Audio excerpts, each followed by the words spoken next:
Alhamdulillahi Rabbil Alameen. Ashhadu an la ilaha illallah wahdahu la sharika lah. Wa ashhadu anna Muhammadan abduhu wa rasuluh sallallahu alayhi wa sallam. Brothers and sisters, friends of Salam Media, friends of the Aafia Foundation, we want to invite you. First of all, we want to welcome you. We want to welcome you all, both in South Africa and in the United States and anywhere else where there will be viewers of this broadcast, to this week's edition of A Conversation with El-Hajj Maurice Alakan. I am pleased to be your host, coming to you once again through the Salam Media platform out of Johannesburg, South Africa. For those of you not familiar with this platform, Salam Media is an online portal for humanitarian journalism. We don't just report the news, we advise good-hearted folk on what they can do about it. We have two outstanding sisters as our special guests for today's conversation. And both of these sisters are personal friends of mine. Dr. Sadia Ali Aden is a Somali American physician and human rights activist based right here in the DMV. And my sister, Dr. Nisa Muhammad, is the Assistant Dean for Religious Life at Howard University, and among other duties, she serves as the President of the Association of Muslim Chaplains. She too is based right here in the DMV. We will post her entire resume on online when we send out the release, inshallah ta'ala, on this broadcast. Let me begin with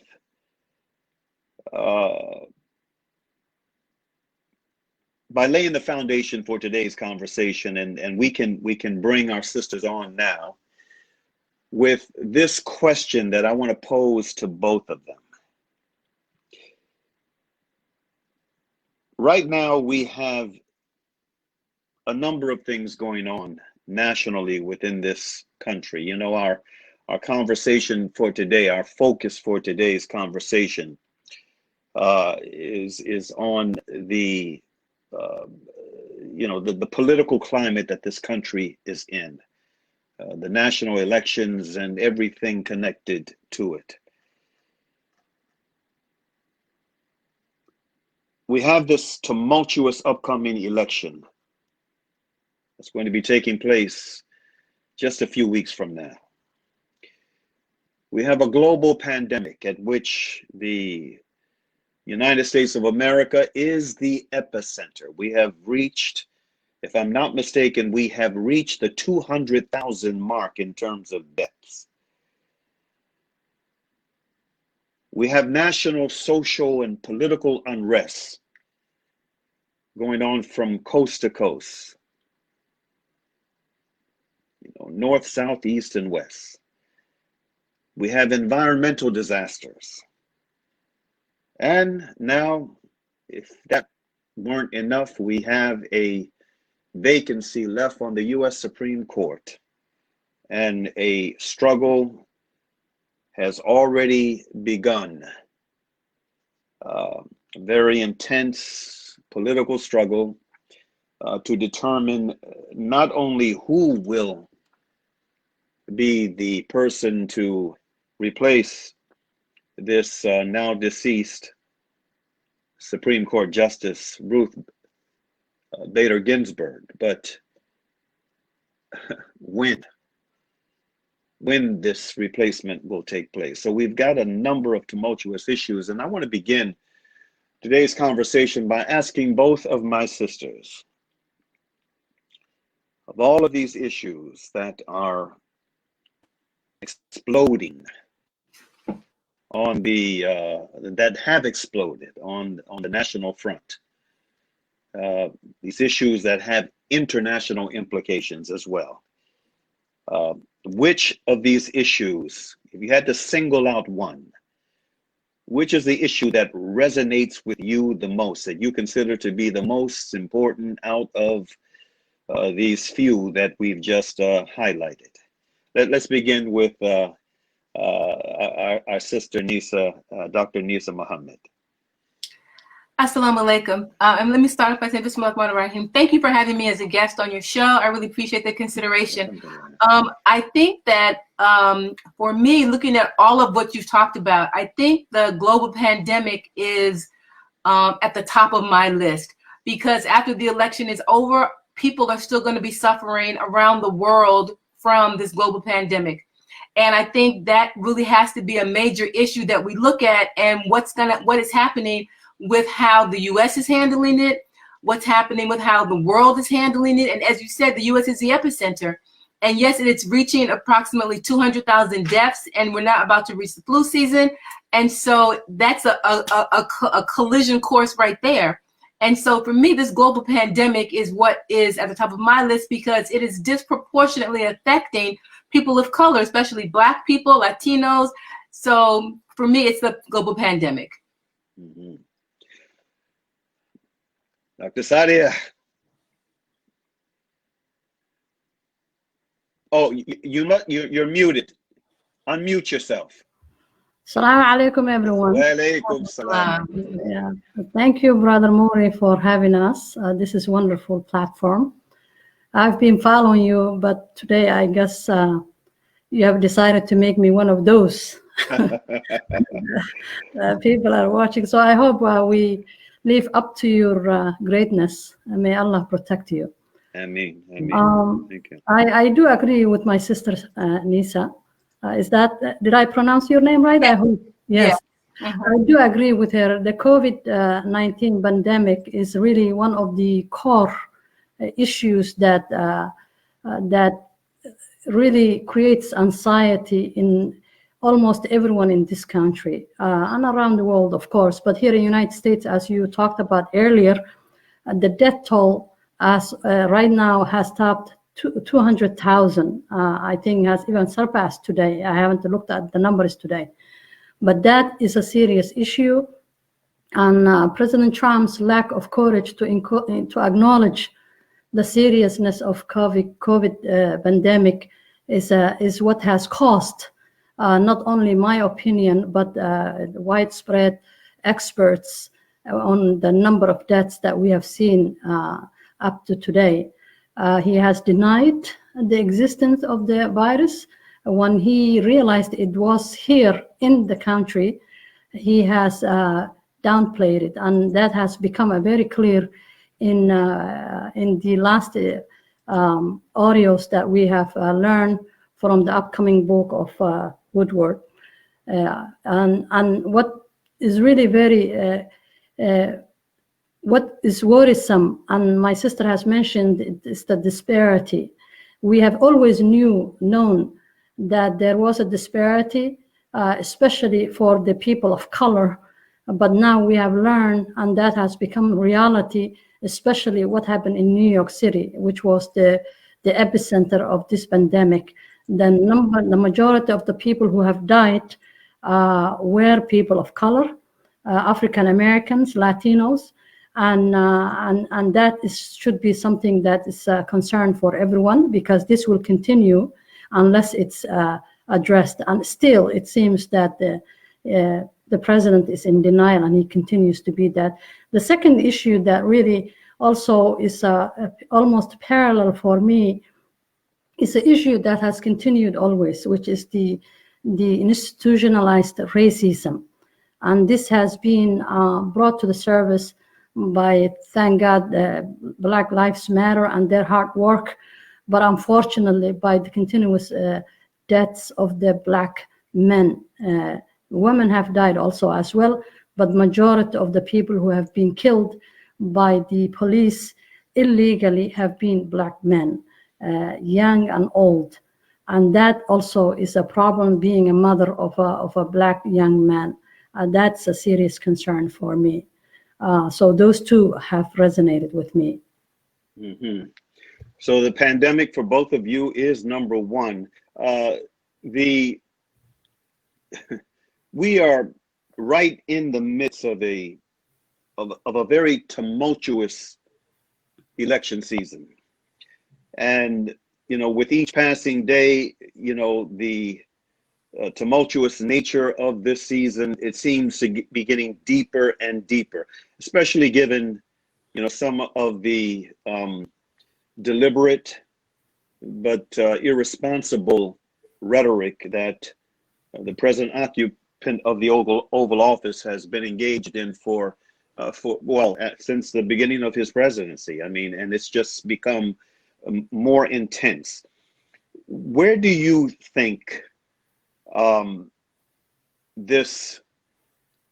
the atmosphere that we're engulfed in right now, where do you think this is taking us as a nation? What do you think the implications are? Again, Dr. Nisa. So this election is really highlighting the great divide that's in America, because the people who are supporting our current president are a very loyal base that he has. And he said while he was campaigning for the first time, he could probably go out in the middle of New York and commit a murder or commit some kind of heinous crime, and people would still vote for him. So that said a lot about who he is and who his base is, even before he was elected. And that kind of strong base continues today. And so even though he's saying all these things, even though he's done all these things, that base is still firmly supporting him. And that is a clear divide in the American people. There are people who support him, and there are people who clearly do not support him. And so how this is all going to play out, will this lead to perhaps a civil war in America? If he's reelected, if he's not reelected? I mean, he says he's going to contest any decision that's not in his favor. Mm-hmm. I mean, even before the election even happens. So he's like being a dictator, saying, if I don't win, then that means it's rigged. And so he's clearly drawing lines of division for the American people. And before I put the same two questions, because there's a follow-up to this, to you, Dr. Sadia, I want to ask you also, Sister Nisa,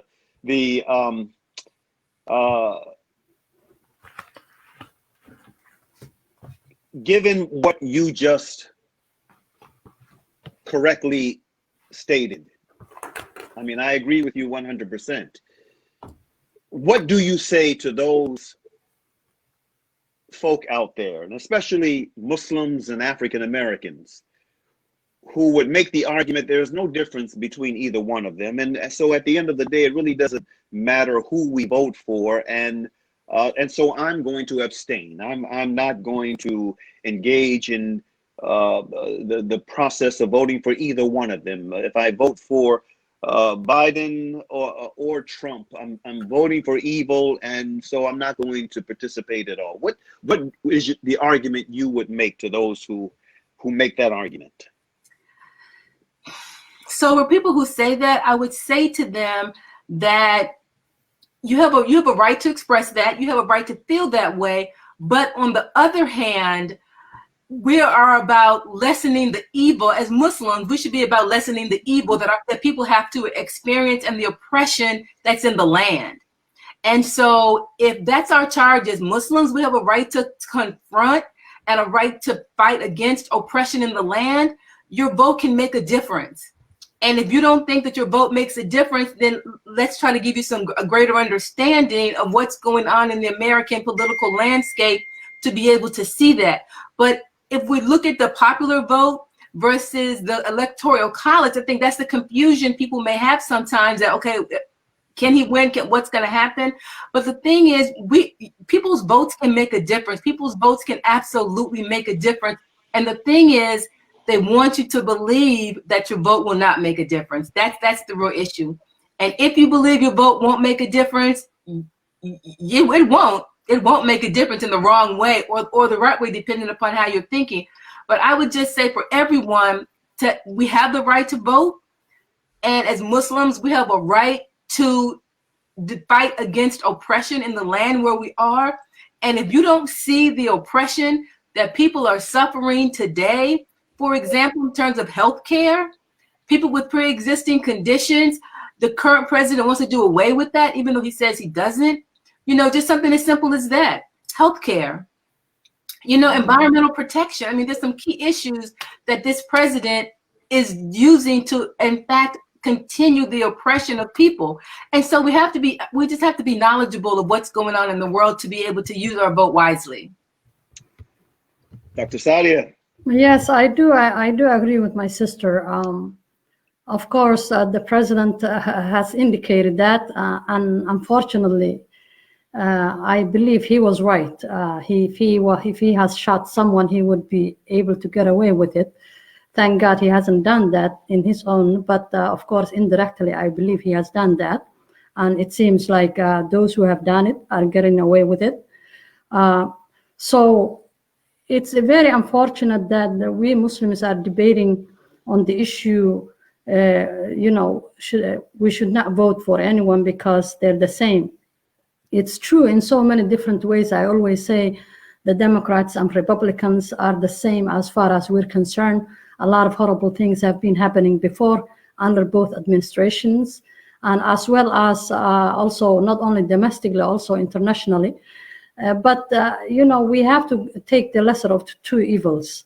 What's happening right now is voting is a matter of survival. And I hate to put it that way, but that's what it is. It's a matter of survival. If Trump has done what he has, if we have watched him do everything that he has done, and we were not able to stop him because no one seemed to have the authority to do that, then the only way to make sure that he doesn't do worse things is to make sure that he doesn't win second term. Because if he wins, God knows what he's going to do. Who knows? He might even start wars because the first time he was concerned about winning second time. And we know what he has done. He continues to do. For Muslims, Muslim ban was a serious issue where he put almost majority Muslim countries on the Muslim ban and still remain, where families are separated and they cannot even reunite, where he continues to do things that are not favorable for anyone, particularly for the Muslims. The issue of Palestine, you see what's happening right now, moving the U.S. embassy from Tel Aviv to Jerusalem, and then continues to make deals with those who don't have a human rights integrity, like the countries in United Arab Emirates and Saudi Arabia. So these are serious issues that we need to be concerned about as Muslims. It's true that neither one of them seem to have the best interest of the Muslims, but which one is the lesser of the two evil? That's what we need to decide. Yes, I let me say for the record, I agree with both of you sisters. Your analysis, in my humble opinion, is on point, and this is the argument that I too have been making. Let me also note that on the issue of Palestine, I had invited, and we had a Palestinian sister that was supposed to be a part of this discussion today. And unfortunately, in the 11th hour, as we were getting very close to D-Day in terms of broadcast, for whatever the reason, I think she may have gotten cold feet. She might have even had someone to whisper that maybe it might not be in her interest to participate in this discussion. Allah knows best. I know it's this is a very challenging, a very sensitive discussion, but I just wanted folk to know that we did want a Palestinian. We expected a Palestinian sister to be a part of this discussion because, as our sister Sadia just pointed out, I mean, occupied Palestine is once again, right in front of us in terms of an inordinate amount of foreign policy attention being directed once again to that part of the world. And this occupant of the Oval Office has done what no other president has done up to this point in terms of really putting an official stamp of approval on the genocide and ethnic cleansing that's been taking place in that tortured land now for over 7 decades. Let me also, since before we get away from this foreign policy challenge, let me also ask you this, Sister Sadia. You are a native of Somalia. And, you know, there's a tendency for folk to think when an issue is front and center within the public's consciousness because of the attention it's receiving politically and through the media, when that attention is withdrawn, you know, folks can get the impression that the crisis has lifted, that, you know, there's no longer a crisis there. And coupled with this, this misperception is the fact that there are those who have been arguing also that the Trump administration has not been as militaristic as past administrations have been, that they have not been engaged in killing Muslims overseas and supporting folk with not only diplomatic cover, but also with material support that are killing Muslims overseas. What is the reality right now in your ancestral land? What is the reality of the situation on the ground in Somalia? Well, today? Thank you for the question. You know, Somalia has gone through almost 3 decades of a civil war. Really, a full-fledged civil war the first 10 years, and then it continued and still had the crisis, and still there is Somalia is not completely stable. It's on the recovery mode, but we have still the Al-Shabaab militia or terrorist group that's really occupied almost majority of the southern part of Somalia, south central part of Somalia. And United States have been using drones, bombing, and with the understanding that they're going to surgically remove the leadership of Al-Shabaab. Unfortunately, what has been happening, and I hate to say this, but also throughout the time of President Barack Obama, this has been happening, but it seems under President Trump, it became a weekly affair where the bombing just takes place, where they have been hiding and have not making it public until there was an outcry where civilians were killed. And this has been a continuous basis. So AFRICOM is in Africa. It's an American military command in Africa. For the longest time, they have been searching for a command center, and it seemed finally they have settled in different parts of Africa. Somalia is one of them. And American military forces or soldiers are special forces are in Somalia, different regions. Not long ago, about 2 weeks ago, an American soldier was injured in the southern part of Somalia. And that was shocking to everyone, because what were they doing there on the border with Kenya?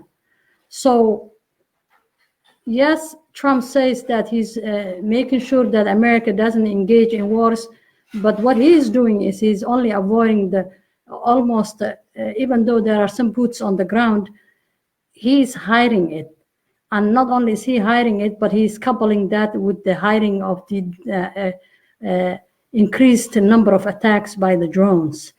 People are being hit almost every week. Like I said, it became a weekly affair where women and children and elderly have been killed, are continuing to be killed. Their livestock, the nomads, their livestock are being killed. So basically, you're taking the livelihood from these people. If you don't kill them, you take their livelihood. So this is an issue that exists and continue to exist, and no one is talking about it. The human rights violations. He has no regard for human rights, no regard for justice, no regard for environment. It's just crazy what's happening. And anyone who says they're not different would have to understand that what they're doing is, supporting an evil to become more evil next 4 years. So they have to make a decision. And when I'm saying this, I'm talking to my fellow Africans, Somalis, everyone and anyone who can vote has to vote, because it's a matter of survival. The drone attacks probably will continue, but at least we will be able to hear it as it should be, because people will be talking about it. But right now it's hidden from the mass media. Only few media are reporting this.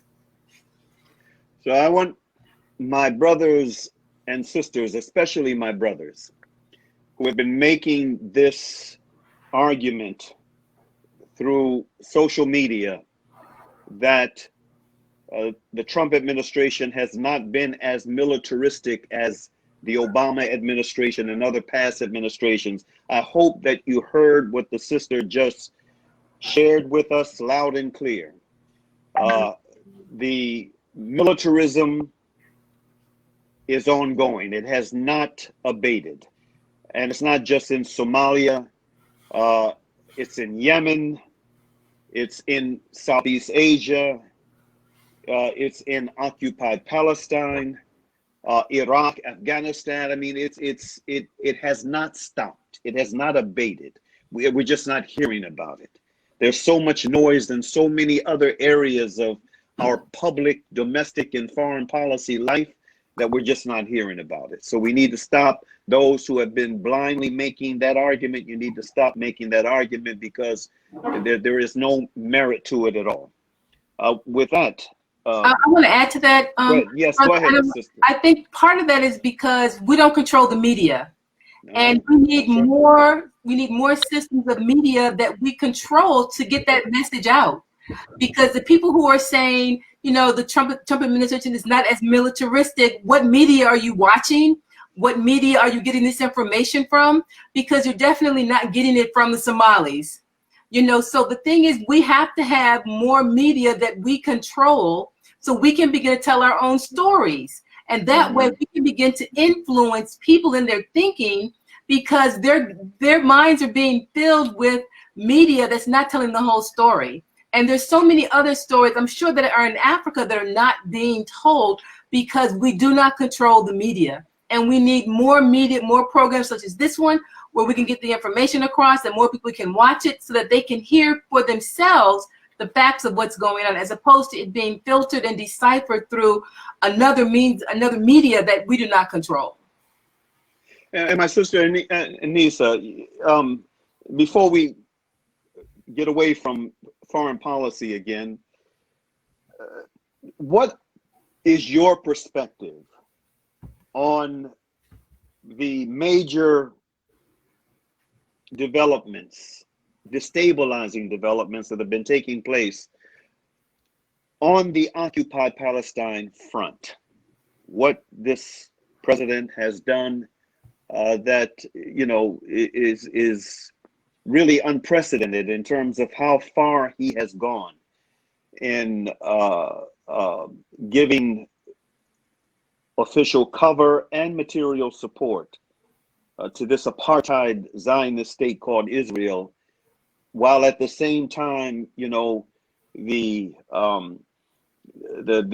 oppressive grip that Israel has had on the Palestinian people, especially in Gaza, has just sunken, to a whole new oppressive low.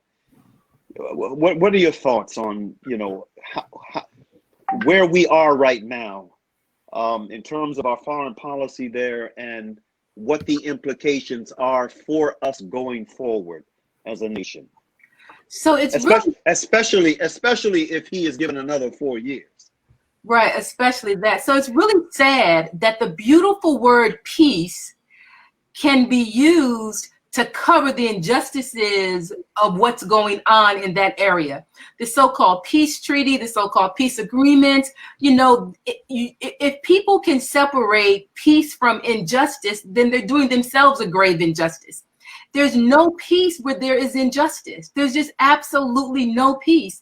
You can't say you are creating a peace treaty and you're developing peace in an area where there are significant numbers of people who are suffering from injustice. I mean, that mathematics does not compute. And so the people that are there, the Palestinians that are there, they are being ignored. Their plight is totally being ignored. And again, because we don't control the media, we're not in a position to really get their story out, to be able to say, look, this is what's going on. And the people who try to do that are so blackballed sometimes that their whole lives and careers are just demolished. Even with the movement, boycott, BDS, boycott, divestment, right? Sanctions, yes. Divestment, that whole movement, which was getting popularity in academia and on college campuses. There's a whole blacklist now of professors who were proponents of BDS, and their careers have been stifled just because of that. And so you can't have peace, but there is injustice. And for people to not see that very clearly, you cannot say there's a peace treaty, there's a peace agreement, when there are significant numbers of people who are still facing daily injustice. That is not peace, that is just totally injustice. Mm-hmm. Dr. Sadia, you want to weigh in on this as well? The issue of Palestine has been near and dear to my heart and to every Muslim. And to every human, rights loving human being, there is no, as my sister said, Israel is the last apartheid standing country. The reason that the world has succeeded to remove South Africa apartheid system was because there was a unified movement against that system.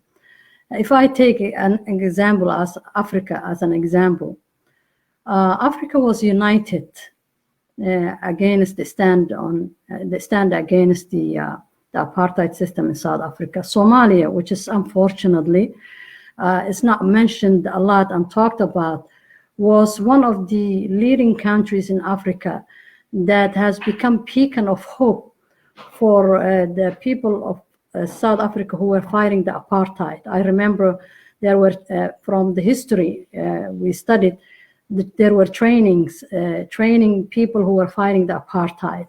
Somalia has blocked these airways, these skies for the apartheid regime. They have songs, poetry, and literature against that apartheid. Africans were all on board. Now, unfortunately, I feel there is an apartheid system, the last apartheid system that exists, and the people who are accepting it and finally wanted to say, oh, it's okay, seem to be the majority are Muslims. Look at what's happening in the Arab countries. Look at what's happening to the people in Gaza. Look at what's happening with the expansions of settlements. The issue of Palestine, I hate to say this, have been neglected. The Muslims should be ashamed of themselves. We should be ashamed of ourselves. Palestine, I keep saying Palestine because that's the name in Arabic. Right. Have been abandoned by the Muslims. We Muslims, Muslim community everywhere should be ashamed of ourselves. And if we need to really help the people of Palestine, then we need to come to every debate, take stand, protest. It doesn't matter how long it takes. Put our money where our mouth is, donate, and boycott anything and everything that has to do with that regime. And another crisis that we're not talking about much is what's happening in India, what's happening in China. These Muslims, what's happening in China, it's almost like, I know that we're not supposed to be using the concentration camps, because when we say concentration camps, it seems as though it's only unique to a particular group. But what's happening in China, that's happening to the Muslims, Chinese Muslims, it's just as that, and we don't hear it. Millions of people are either being killed or are being, kept in these concentration camps, separated from their families, indoctrinated. These are issues that we need to talk about. Also in India, what's happening in India, Kashmir. Yes. That's also another serious issue. It's like a black hole. We don't hear much about it. And the people of India who are citizens of India, who are Indians, who are Muslim, also are going through crisis. The Muslims need to figure out what is really human rights. When we talk about human rights issue, it's not only lip service. It's for everyone. We have to talk about the human rights of the Muslims. We have to talk about the human rights of the non-Muslims, whether they're Christians or Jews or even other traditional religions, non-traditional religions. So the Muslims need to take their right in the right place in the world, standing for justice. And justice has been the core value of Muslims. And if we cannot talk about justice for the Palestinian people, for the people who are the nearest to us, then we're not able to even talk about the justice for other people. We have to talk about justice, but we have to know justice is for everyone. And we cannot just be selective our discussion on justice. But these are some of the issues that are really crying for help, because they are right now the ones that are suffering the most. Absolutely. And, on that note, you mentioned the hotspots that have been in the before the public's attention in one way or another. You mentioned what's happening to our Uyghur brothers and sisters in what the Chinese government, the communist government, likes to refer to as Northwest China. The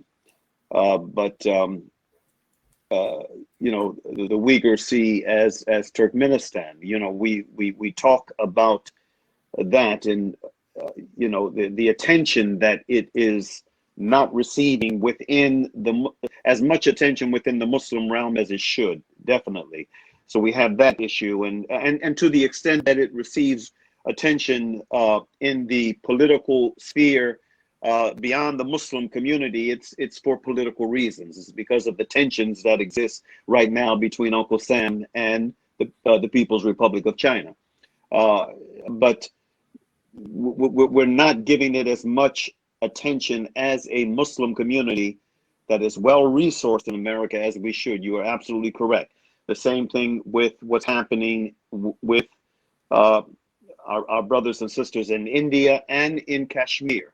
And Kashmir being a nation state that has been in this oppressive, engaged in this oppressive struggle for human rights and human dignity and self-determination as long as our Palestinian brothers and sisters has. I mean, their struggle goes back to 1947, 48 as well. But it's not as well known. I agree with you. These are issues that we should, as a well-resourced and well-educated and at times when we want to be well-organized community in the West, we should be giving attention to as a Muslim polity, but we're not. And to not give attention to it as we should, it doesn't make us any more secure. In fact, it makes us more insecure because we're all connected. We're all connected. My brother, if I may jump in just to add one more thing. Yes. When we were talking about Trump, it's not, he says we're not involved in wars. What's happening also in Yemen? Yemen now has become the worst humanitarian crisis in the world. Yes. And guess what? Those who are involved in the killing of these innocent civilians, starving the children, are two countries that the United States sees as allies, as friends: Saudi Arabia and United Arab Emirates. I know we talked about also Iran and other involvements, but who has the major hold on the crisis that's taking place? It's these countries. And the United States supports them on the intelligence, on the air cover, on anything that they need. It's a failed war, illegal war, and unfortunately, I don't even know what to call him. The guy who's Mohammed bin Sultan, the name doesn't even suit him. Tell me about it. Yes, that man is a criminal.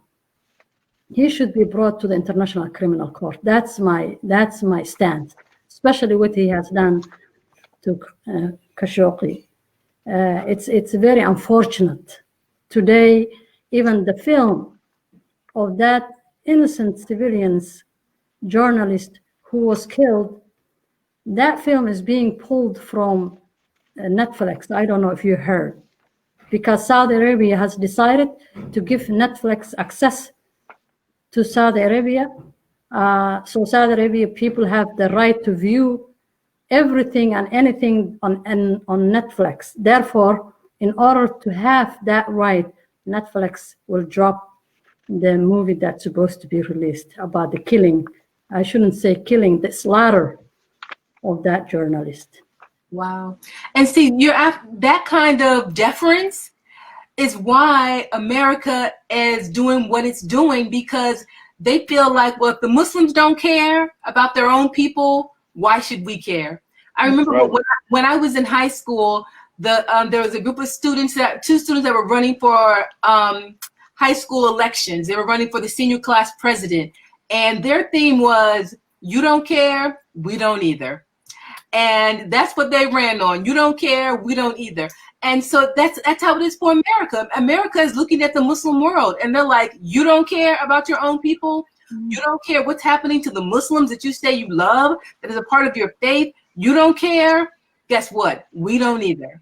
And so America is doing whatever it is doing with impunity, without even looking over her shoulder to say, well, are the Muslims going to come after me? Are the Muslims going to uprise? Are the Muslims going to complain? Are the Muslims going to protest because we're doing A, B, C, and D?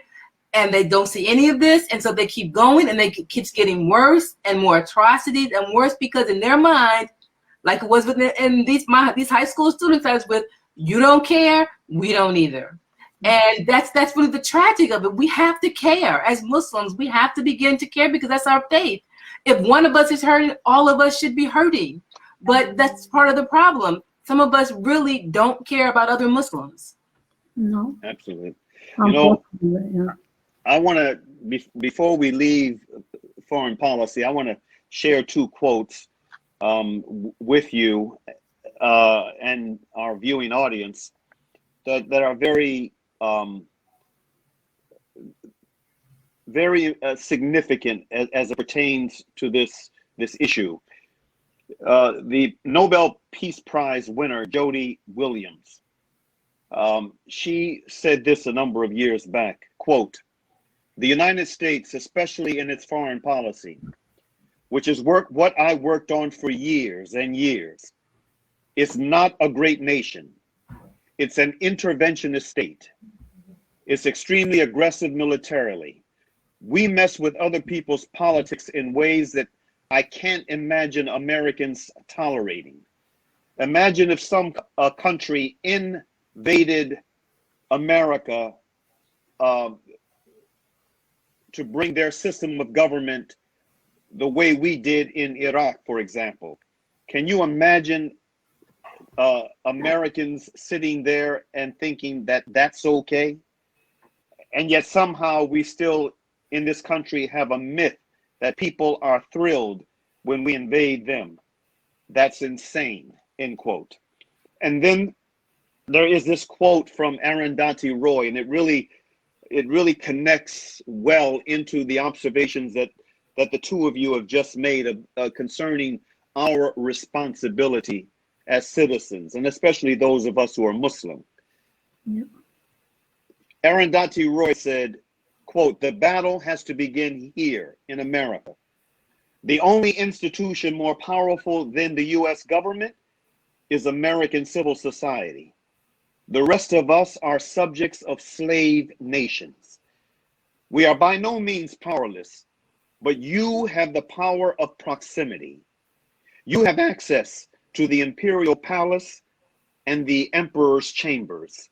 Empire's conquests are being carried out in your name," end quote. And that's a very powerful quote. Both of these back to back are very powerful observations, and they're a good segue for this next question I wanted to put to both of you, respected sisters of mine. What are your opinions of this Black Lives Matter movement?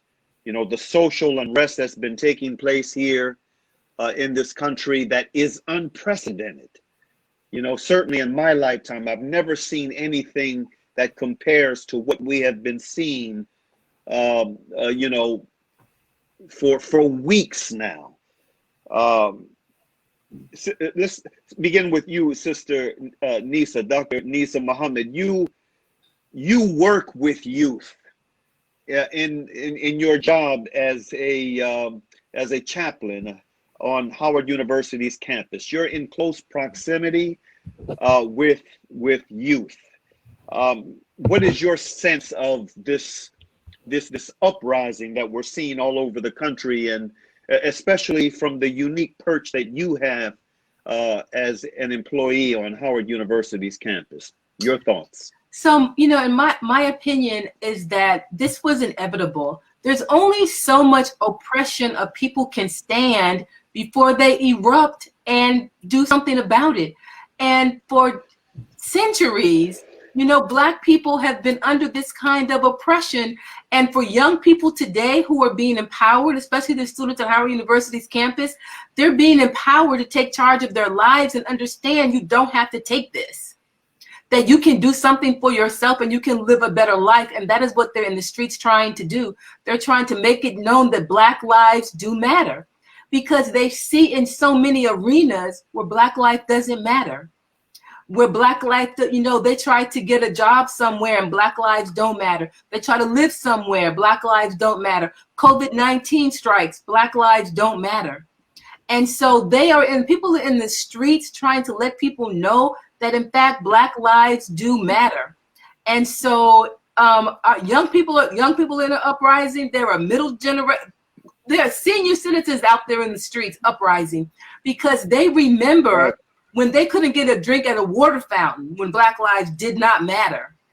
And so they are empowered now to be able to say, yes, Black lives do matter, and we're going to keep doing this until everybody realizes that Black lives do matter. Alhamdulillah.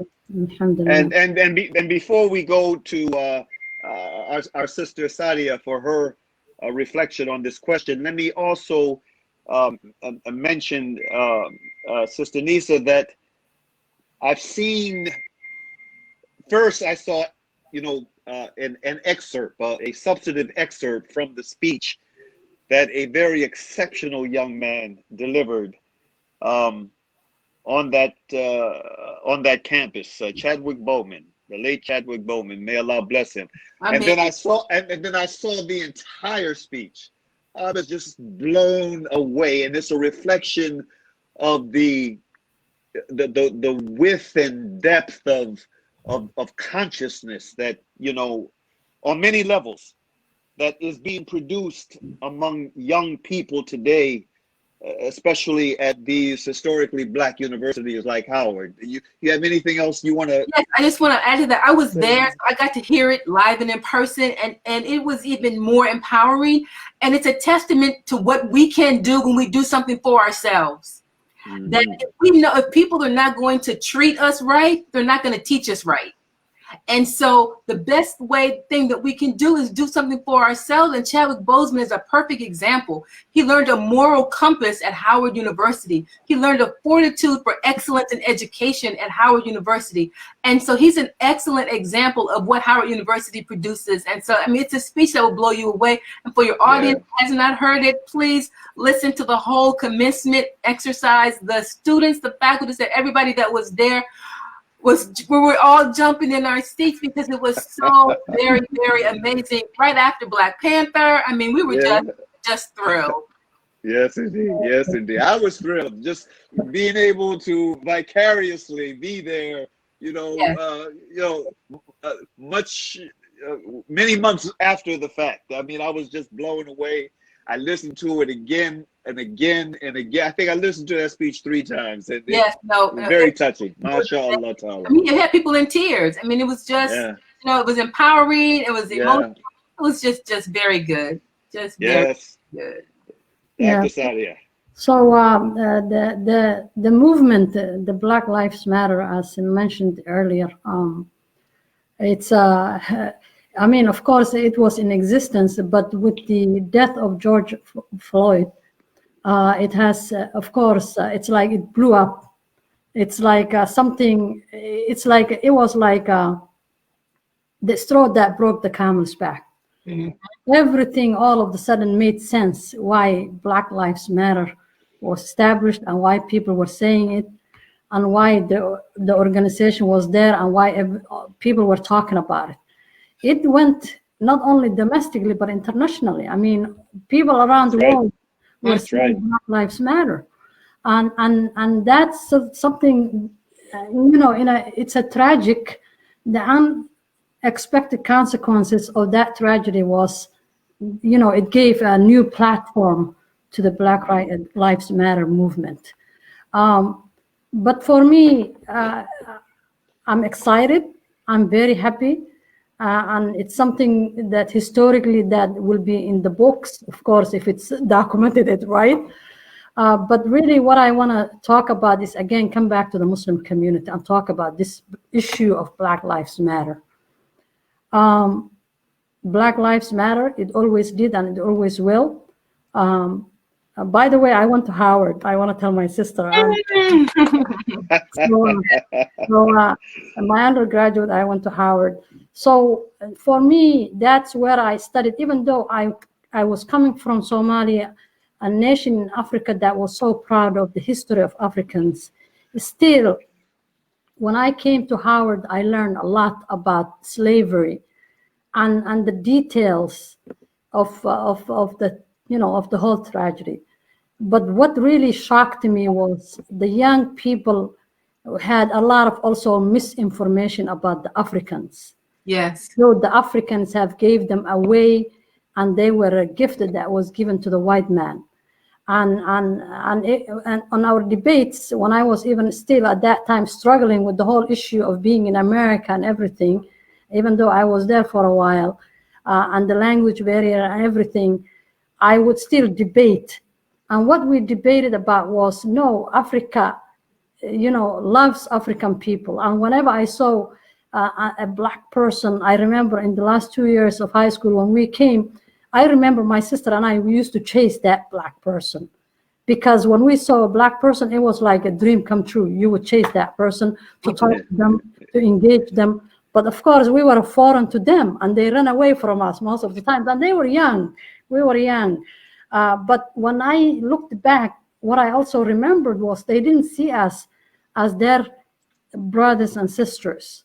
But as we grew older, and they also grew older and became more educated, because things have changed since, 80s. People now know their history a lot more than they did before. Thank God, alhamdulillah. They know that when you see a Black person, don't run away. They're not your enemy, no matter where they came from. But also as Muslims, I really believe we need to revisit the issue of the African American, not only African American Lives Matter context, but also as far as their human rights is concerned, the disparities in healthcare, their equality in the masjid. when African American becomes a Muslim, and I know the issue is not about that today, but I just want to put that in there so maybe we can expand it in the future. When an African American becomes Muslim, and when a Caucasian becomes a Muslim, they're not truly the same within the Muslim community. Right. That's right. And this is where the Muslims are failing and lacking, and where we're not really utilizing our deen. Because Malcolm X, remember, he didn't like the white man, not only because of the oppression, but the color seemed to him an alien, and it seemed an enemy. But when he went to Hajj and he saw what Islam said about the color of the skin of the person, that it didn't matter whether you were black or white, whether you had a blue eyes or a brown eyes, whether you had a thick hair or a soft hair, or whatever that was put in our minds, we were all human beings. And he wrote that famous letter where he talked about when he ate from the same plate, people who had the bluest of the blue eyes, and who were, I don't remember the whole letter, but it was just something that I always remember, and I talk to my children about, is the Muslims have to know, if they really want to be respected in this country, they have to start to respect the people that they have received, what they have received, the people that they're riding on their backs. And that's the African American community. That's something that bothers me.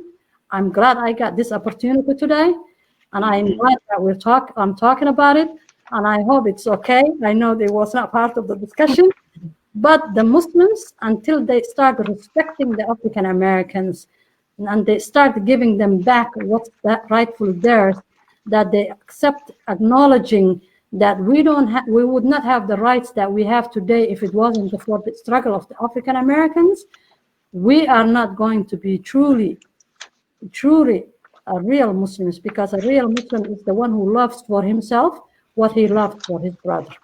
Alhamdulillah. And I want everyone to know, I had nothing to do with setting that statement up. No, you didn't.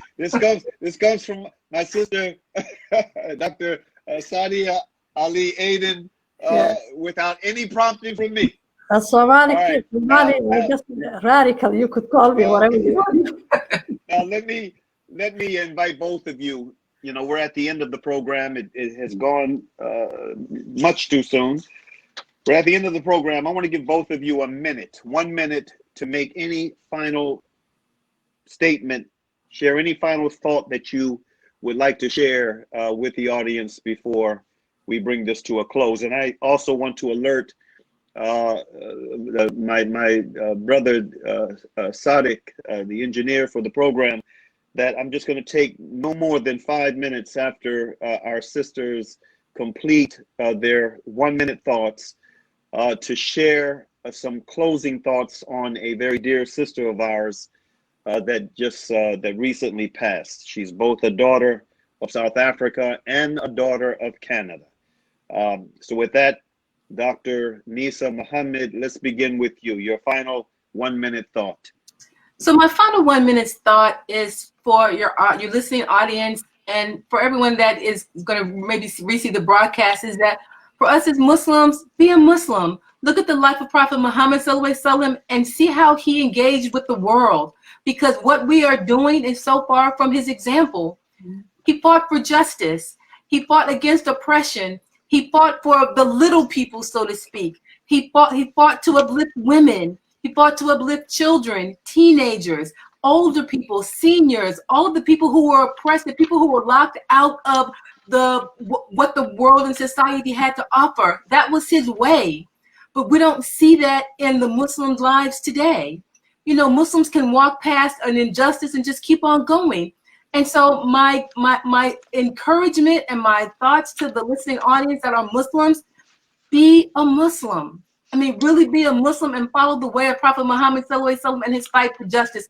Because if he were alive today, he would be in America fighting for Black Lives Matter as well. He'd be in the streets protesting as well. Thank you. Assalamu alaikum. Thank you. Alaikum salam. Mashallah. All right. Dr. I Sadia. agree with my sister. She put it rightfully in the right way, and I don't so eloquently. The only thing that I would add is if we say we are a Muslim, it should not only be lip service. It should be true across the board.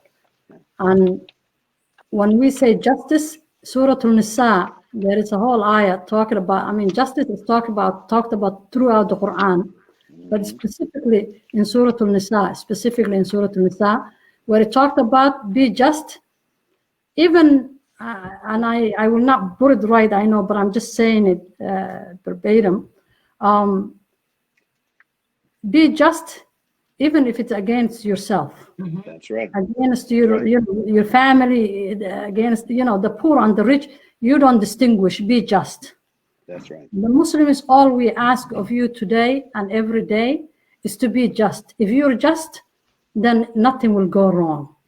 We just want you to be just. And as far as the issue that is really on everyone's mind in the United States is concerned, vote. This is a matter of survival. Choose the lesser of the two evils. And today we know who is the lesser of the two evils. And for the Democrats, whatever happens, we don't think you're the best. We don't think you're better. We just, this particular moment, you feel right.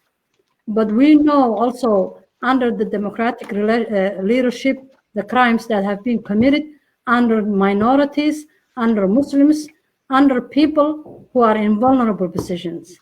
So we know, and we just want to say that, of course, we continue, but, as Brother Maurice Al-Khan always says, the struggle continues.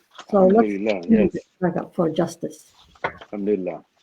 Thank you, my dear sisters, for your thought-provoking conversation today on this Salam Media platform. I know that it was something that is valued by everyone who tuned in, and there are going to be even more that will see it later. So I want to thank you again. May Allah Ta'ala bless you both. And with that, let me go right to this remembrance I want to share about a sister, and I know that both of my sisters will really appreciate this. A sister by the name of Khadija Haffajee passed away just a couple of days ago. She was someone that I was not aware of until she passed, but all that I have learned about her has been so impactful, that I had to salute her on a number of occasions over the past 2 or 3 days since I learned of her passing and who she was. I want to share as a concluding statement the release that came from the National Council of Canadian Muslims on the passing of a board member of theirs, Khadija Haffajee. They wrote, "Dear friends, on behalf of the staff and board of directors of the National Council of Canadian Muslims, it is with deep sadness that I announce the recent passing of our dear board member, Khadija Haffajee, on September 17th, just 3 days ago, 2020, the 28th day of the month of Muharram, 1442. Inna lillahi wa inna ilayhi raji'un. Verily we belong to Allah, and verily to Allah we will return. Auntie Khadija, as she was known, as she was affectionately known by many of us, was truly a one-of-a-kind person and trailblazer for both the Canadian Muslim community and for Muslim women. A longtime resident of Ottawa, Auntie Khadija came to Canada from South Africa, where she had witnessed the horrors and injustices of apartheid. A school teacher and an educator for many years, Auntie Khadija had a deep commitment to justice, to developing a resilient Muslim community, and to fostering a greater understanding and ties between Muslims and people of all faiths and backgrounds in Canada. Auntie Khadija represented Canadian Muslim women at the UN World Conference on Women in Beijing, China in 1995, and the World Conference on Religion and Peace in Amman, Jordan in 1999. She was a strong advocate for the empowerment of Muslim women and mentored many in Canada. Her work touched the lives of community members across North America with her generosity, expertise, and wise counsel. Her devotion to community service ran deep. Auntie Khadija selflessly served in various leadership capacities over the years, including at the Ottawa Muslim Association, the Islamic Society of North America, where she was the first Muslim woman elected to ISNA's Majlis Shura, the Ottawa Muslim Women's Organization, and many other interfaith community organizations. At NCCM, Auntie Khadija provided a wealth of experience and knowledge on the board, and she was known for her wisdom, steadfastness, and love for all of us. She was an example of sincerity, service, and moral fortitude based on the prophetic tradition. The family of Auntie Khadija has requested that any donations made in her name go to local masajid or to the Children's Hospital of Eastern Ontario, as Auntie Khadija loved children. Auntie Khadija will be greatly missed by the entire team at NCCM, including former board members and former staff. We give our deepest condolences to her beloved husband, Uncle Mazar, and her family. In the closing days of this sacred month, we pray that Allah gives patience and comfort to her loved ones, and that Allah bestows His mercy, forgiveness, and blessings on Auntie Khadija, accepts her countless good deeds, and grants her paradise. Ameen. And this is sincerely Kashif Ahmed, NCCM board chair, on behalf of that organization. And I'm reminded, brothers and sisters, in my conclusion, of what the Prophet ﷺ said about the sons and daughters of Adam.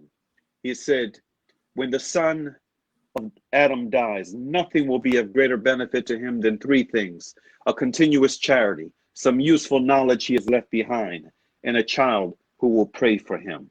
May Allah Ta'ala bless the heart of our sister, the soul of our sister. May Allah give her the most beautiful rest, expand her grave, fill it with light, and just continue to bless her legacy, to touch those who met her. And I want to thank my sister Shalina Marani for being the first one to bring her passing to my attention with the touching tribute that she wrote.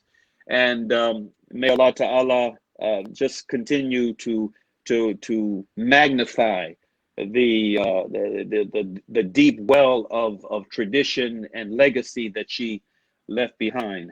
Ameen. Ameen. With that, Bismillahir Rahmanir Rahim.